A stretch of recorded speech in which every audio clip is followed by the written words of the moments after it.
Hello, in this video we'll have a quick look at the wall overrides in our demo room template. At the moment we have our wall prefabs set up. Also have windows. Let me just reset those back to 100. So we get our windows back.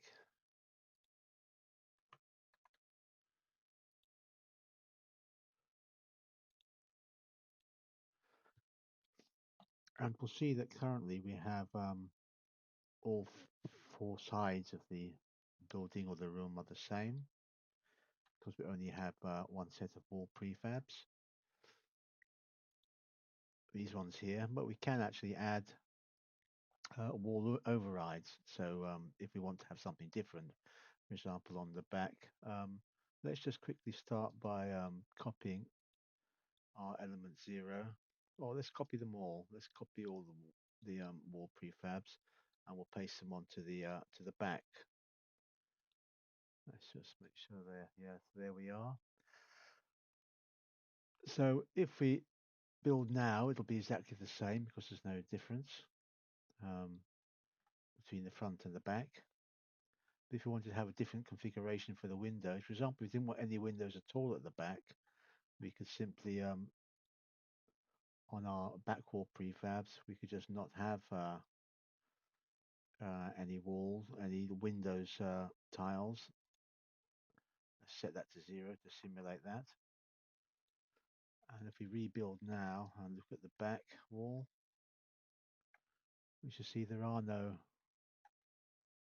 windows at the back, but we still have the same ones on the front and the sides, and we can do the same thing for any of the 4 individual walls.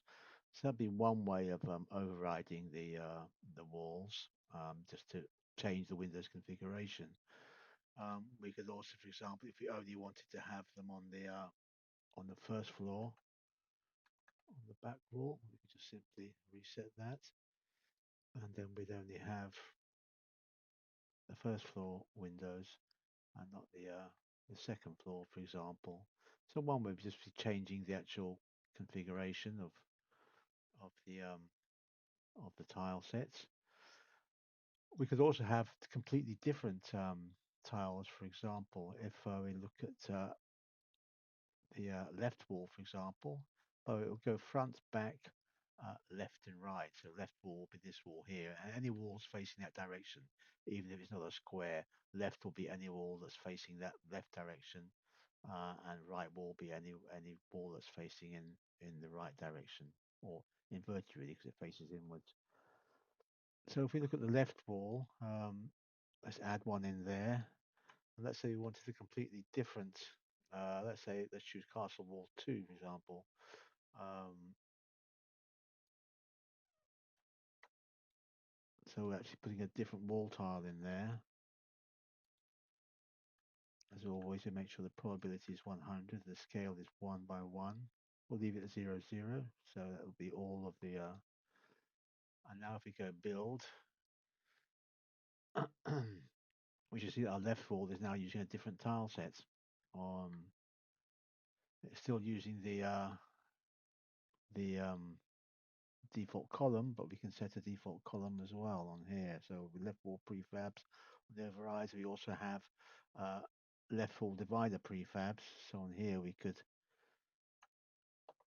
add in up our column as well. So if you go back and go to columns and add in castle column 2,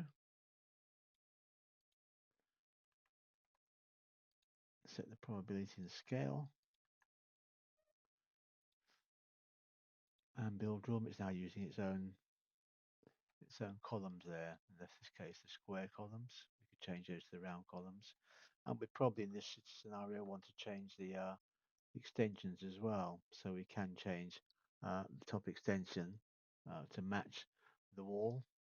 So that would be one way of using the or another way of using the wall overrides is to change the actual tile that we're using for the wall.